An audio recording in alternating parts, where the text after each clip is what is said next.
నమస్తే అందరు మంచిగున్నారా? Eeshwarappa home mechanic సమర్పించు దూందా ముచ్చట. మరిగా ముచ్చట్లు షురూ చేద్దాం. జూబ్లీ హిల్స్లల్లా గెలిపోవల్లా ఇప్పటికే అక్కడ జనాలు ఫిక్స్ అయిపోయారు కదా, ఎవరిని గెలిపియాలనో ఎవరికి బుద్ధి చెప్పాలనో. అవునా కాదా? మాగంటి సుంతమ్మ ఎమ్మెల్యే అవుడు పక్క, షెయి పార్టీ తోకముడుపుడు ఖాయమని ఎవరిని మెసిలిచ్చినా చెప్తుర్రు. ఎందుకంటే రేవంత్ సార్ వారి 2 ఏళ్ల పాలన గట్లున్నది. మరి 2 ఏళ్లకే ఇక్కడ జనాలకు యాచకొచ్చింది, గోస్ అవుతున్నది. కేసీఆర్ సార్ పాలన కావాలని గులాబీ జెండా పట్టుకొని మరీ అంటురు కదా.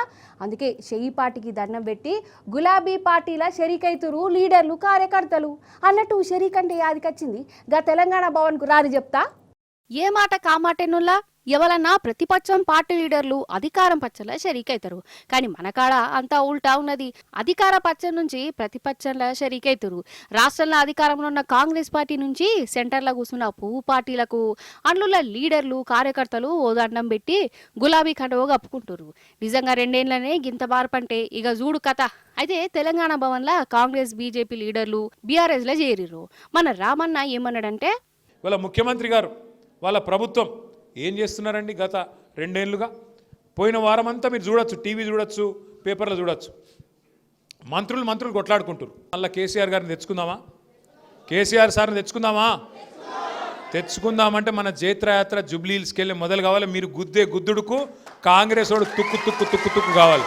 మనము వాళ్ళని తిట్టేది లేదు, గుద్దేది లేదు, కొట్టేది లేదు. ఇంటికి వస్తే మాత్రం ఇదొకటి ముంగడ పెట్టుర్రి. మీ ఇంటింటికి బాకీ కార్డు వస్తుంది, కాంగ్రెస్ బాకీ కార్డు. మీకు ఒక్కొక్కరికి ఎంత బాకీ పడ్డది కాంగ్రెస్ ప్రభుత్వం అని. ఎందుకంటే కాంగ్రెస్ వాళ్ళు మహా జాదుగాలు, లంగలు. పైసలు బాగున్నాయి వాళ్ళ కాడ. ఏం చేస్తారు వాళ్ళు? ఇంటికి వస్తారు, వచ్చి అక్క మీరు మాకు ఓటు వేయాలి, నేను ఓటు అయిపోగానే డెవలప్మెంట్ జోరుగా చేస్తాం, ఇక షేక్పేట అంతా ఇట్లున్నది అని అట్లా చేస్తాం అని చెప్తారు. మీరు దయచేసి ఒక్క మాట యాద పెట్టుకోరు. సంవత్సరం కిందట హైదరాబాద్లో కంటోన్మెంట్ ఎలక్షన్ అయింది. సంవత్సరం కిందట ఏప్రిల్ 2024లో అయింది. అప్పుడు మాటలు చెప్పిండ్రు కాంగ్రెస్ వాళ్ళు. రేవంత్ రెడ్డి వేయిండు, ఇంకొక మంత్రి వేయిండు, ఓ నరికిర్రిగా. మేము ఆకాశంలో ఉన్న చందమామని తీసుకొచ్చి కంటోన్మెంట్లోనే కట్టేస్తాం, మీరు గెలిపినరి, మేము ఇది చేస్తాం అది చేస్తాం, అల్లం బెల్లం అన్నీ చెప్పారు. ఇప్పుడు సంవత్సరంన్నర ఒక్క పైసా శాంక్షన్ చేయలే ఈరోజు వరకు. ఒక్క పైసా సంవత్సరంన్నర. అంటే ఓడ మీద ఉన్నంతసేపు ఓడమల్లన్న, ఒడ్డుకెక్కినాక బోడమల్లన్న. అంటే ఎలక్షన్లు ఉన్నప్పుడు నరుకుతారు, ఎలక్షన్లు ఉన్నప్పుడు అబద్ధాలు చెప్తారు, తర్వాత కళ్ళబడరు. అంతే కదా అన్నట్టు ఇదే మీటింగ్లా కేతమ్మ వచ్చిందోల్లా ఎరికే కదా. కేతమ్మ అగో గీయక్కనే. అక్క మాట్లాడితే ఎట్లుంటది, ధూమ్ధామేనా కాదా? ఆమెను రామన్న దగ్గరికి పిలిపించుకున్నాడు, ఆమెతోని మాట్లాడిచ్చిండు. కేతమ్మ మాటలు మీరు కూడా వినాలే, మీకంటే ఎక్కువ రేవంత్ సారు వినాలే. కేతమ్మ ఇక అందుకో. ముళ్ళుతోటి ముళ్ళే తీయాలి, వజ్రంతో వజ్రమే పోయాలి. పెద్ద పెద్ద మాటలు కాంగ్రెస్ వాళ్ళు మాట్లాడినరు. ఇవాళ కాదు ఆయన కాదు, ఈ 2 ఏళ్ల కాంగ్రెస్ కాదు, నేను పుట్టినప్పటి నుంచి 60 ఏళ్ళ కాంగ్రెస్ చూస్తూనే ఉన్నా. కట్టె ఇరగలే, పాము చావలే.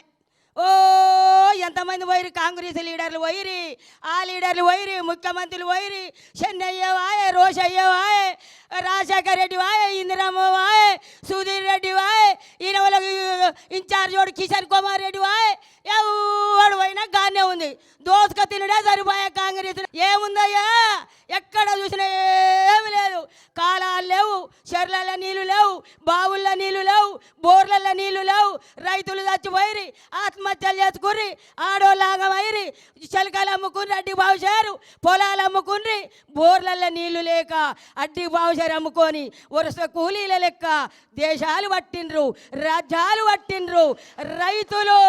రైతులాగమైండ్రు, జనమాగమైండ్రు. ఒకటే ప్రాజెక్టు పట్టుకొని ఇది గుంగిపోయింది, ఇది గుంగిపోయింది, ఇది గుంగిపోయింది. దాసిన మొగడా ఏరుండు అని చచ్చిపోయిన బర్రెకు బుడ్డెడు పాలిచ్చాని ఆ చచ్చిపోయిన బర్రెను పట్టుకొని ఏడుతాను. వారేవా చూసినవా ఆ శాస్త్రాలు సురుకులు. రేవంత్ అన్న చెవులో పడితే ఎంతగానం బీపీ పెంచుకుంటాడు. ఆగురు ఇంకున్నాయి అక్క.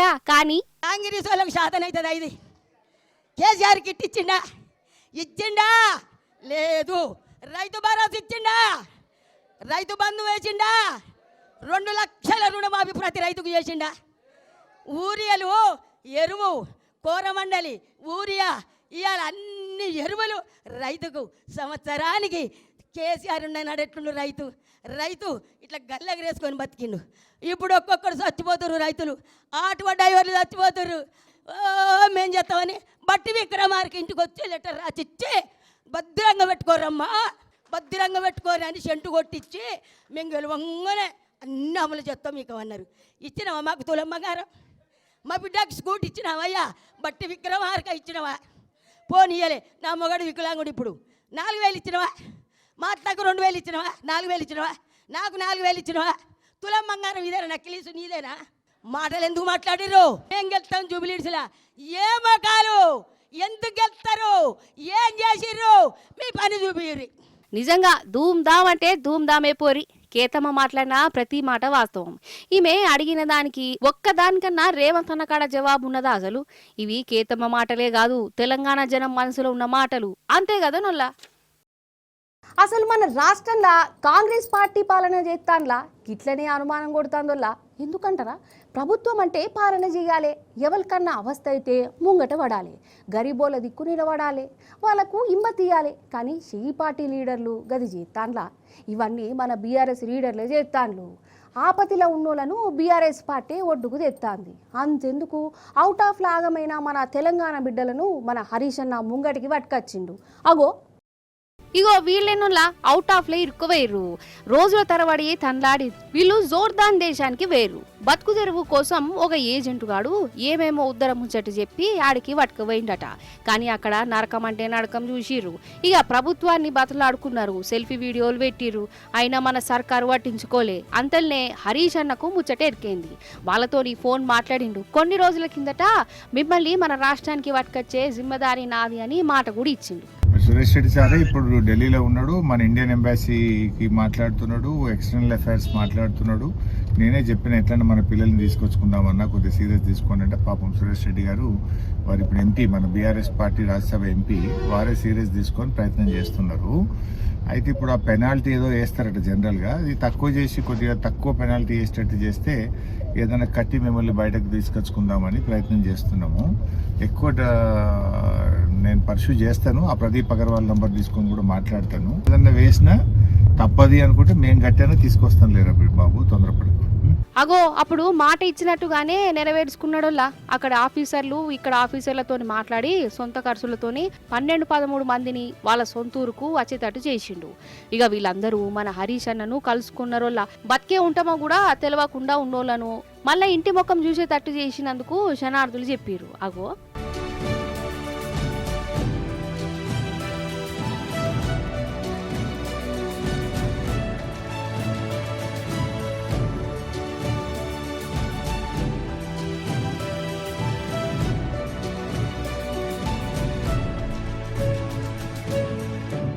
తెలంగాణ రాష్ట్రం నుంచి చాలా మంది బతుకు తెరువు కోసం, అప్పులు తీర్చడం కోసం మరి గల్ఫ్ దేశాలకు, ఇజ్రాయెల్ దేశాలకు వెళ్లి అక్కడ ఈ ఏజెంట్ల వలలో చిక్కుకొని చాలా మంది బతుకులు ఆగమైతా ఉన్నాయి. రాష్ట్ర ప్రభుత్వానికి, కేంద్ర ప్రభుత్వానికి ఎన్నిసార్లు మొరబెట్టుకున్నా 2 ప్రభుత్వాలు కూడా స్పందించలేదు. కానీ ఈరోజు బీఆర్ఎస్ పార్టీ తరఫున ఈరోజు పెనాల్టీ కట్టి తిరిగి స్వదేశానికి తీసుకురావడం జరిగింది. నేను ఇప్పటికైనా ప్రభుత్వాన్ని విజ్ఞప్తి చేస్తా ఉన్నా, ఇంకా వందలాది వేలాది మంది యువతీ యువకులు ఈరోజు వివిధ దేశాల్లో ఇలా అనేక ఇబ్బందుల్లో కొట్టుమిట్టాడుతా ఉన్నారు. పిల్లలు చెప్తా ఉన్నారు, జోర్డాన్ లో ఎంబసీ, ఇండియన్ ఎంబసీ ఆఫీస్ కు ఎన్నిసార్లు మొరబెట్టుకున్నా స్పందన రాలేదు అని. రాష్ట్ర ప్రభుత్వానికి ఎన్ని విజ్ఞప్తులు చేసినా ఇవాళ రాష్ట్రంలో ఉండే ప్రభుత్వం కూడా స్పందించలేదు అని ఆ పిల్లలు వాపోతా ఉన్నారు.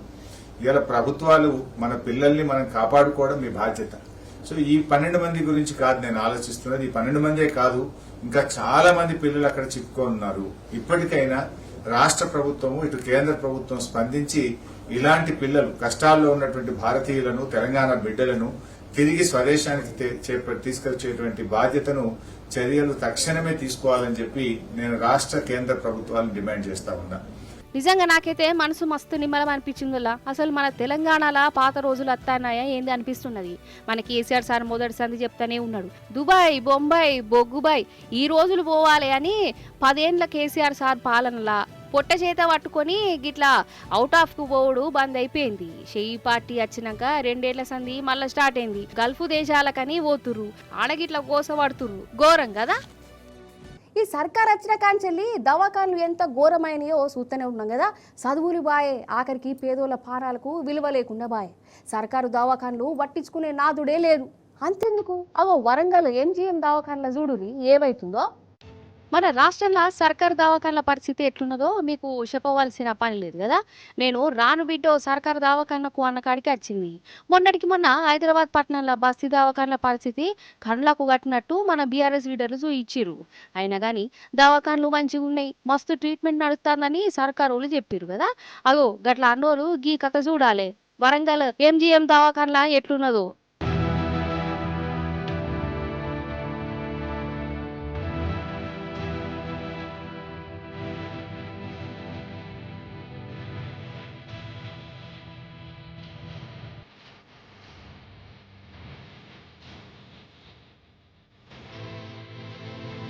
ఏంది అసలు పాపం ఈ పిల్లలకు బీమార్ వచ్చి వరంగల్ ఎంజీఎం హాస్పిటల్లో షెరిక్ చేయించారు. కానీ ట్రీట్మెంట్ లేదు, టెస్టులు లేవు, చూసే కంపౌండర్లు పట్టించుకునుడే లేదు. పాపం అమ్మ నాయనే సంటి పొరులకు ఆక్సిజన్ సిలిండర్ పెట్టి ఇగో ఇట్లా పట్టుకపోతాను. కమ్సే కమ్ ఒక ఆయమనో కాంపౌండరో కూడా లేకుంటే ఏందన్నట్టులా. ఇదొక్కటి చాలదా మన రాష్ట్ర సర్కారు దవాఖాన్లు ఎట్లున్నాయో. అరే గరీబోల పానం అంటే మరీ ఇంత చిన్న చూపా, మరీ గింత ఘోరమా? సంటి పిల్లలన్న కనికరం కూడా లేకుంటే ఎట్లా అన్నట్టు సర్కారోళ్లకు. మీ సావు మీరు సావురి, మా కొట్లాట మేము పెట్టుకుంటాం అన్నట్టే ఉన్నది కదా కథ. అన్నట్టు నాగుల చవితి కదా, పొద్దు పొద్దుగానే మన ఆడపడుచులు గుళ్ళకు వేరు, నాగమ్మను మొక్కిరు, పుట్టల పాలు పోసిరు. అయితే అక్కడక్కడ నాగుంబాబులు కొన్ని చిత్ర విచిత్రాలు చేసినాయి అట. అరుచుకుందాం రారి. అన్నట్టు నాగుల చవితి అసలు మన ఆడపడుచులు ఏమన్నా సంబరంగా చేసుకున్నారా? పూజలు చేసిర్రు, పుట్టల పాలు పోసిర్రు, సల్లంగా చూడమని నాగదేవతను మొక్కుకున్నారు.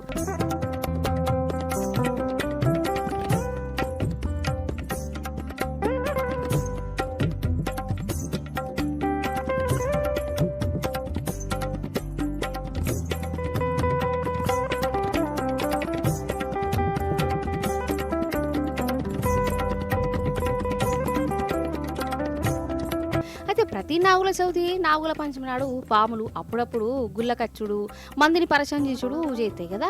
ఈ తాప కూడా గట్లటి చేసిన వాళ్ళ ఇగో మన పక్క రాష్ట్రం ఆంధ్రలోనొల్ల నెల్లూరు జిల్లాలో ఉన్న విశ్వనాథ స్వామి గుళ్ళే అయ్యవార్లు పూజలు చేస్తాండ్రు. అంతే ఇగో గీ 2 పాములు వచ్చినాయి. గుళ్ళే ఉన్న శివలింగం మీద పడగి నిల్చునే వాళ్ళ. అగో ఎట్లా చూస్తానేయో చూడు.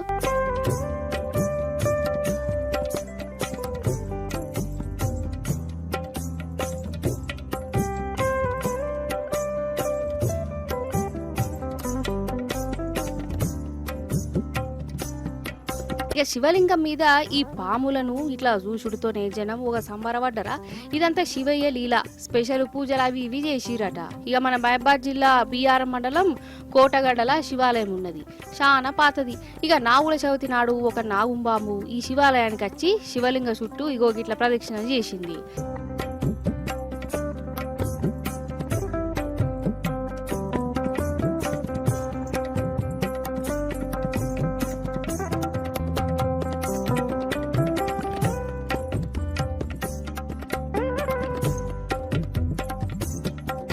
ఇక పాము గిట్ల ప్రదక్షిణలు చేసినంతసేపు జనం నోరెళ్ళబెట్టి అట్లనే చూసిరు.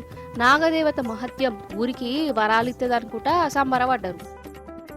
కొందరికి పొద్దు పొద్దుగాల లేవాలంటే నరకం అంటే నరకం అనిపిస్తుంది కదా. అలారం పెట్టుకున్నా దాన్ని బంద్ చేసి మరీ నిద్రపోతుంటారు. నిద్ర అంటే బంగారం మరి. అయితే ఎంత లేపినా నిద్రలకెళ్ళి లేవని బిడ్డల కోసం ఒక తల్లి ఏం ఉపాయం చేసిందో ఎరికేనా? చూడురి మీరేగా. ఇగో ఫస్ట్ అయితే గిది చూడురి, బ్యాండ్ బాజాలు. ఏమైనా పెళ్ళైతున్నదా, ఫంక్షనా, ఇంట్లో కత్తాండ్లు కదా అంటారా? చూడురి ఏమైతున్నదో.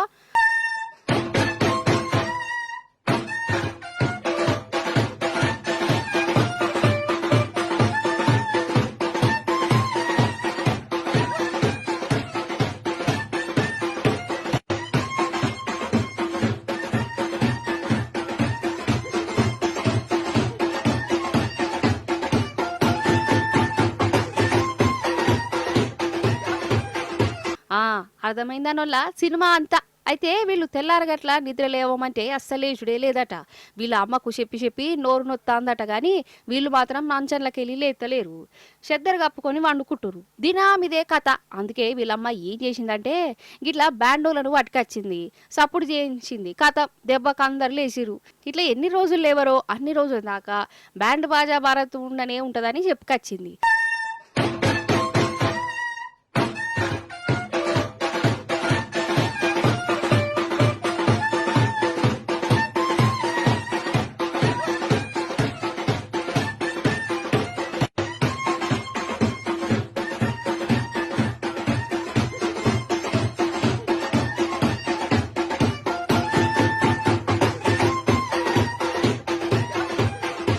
అసలు గింత పెద్ద ఉపాయం చేసే బదులు సప్పుడేక చెమ్మడు నీళ్లు చల్లితే అయిపోవు కదా వీళ్ళ ముఖాల మీద, దెబ్బకు నిద్ర కూడా ఎగిరిపోవు. అంతేనా కదా?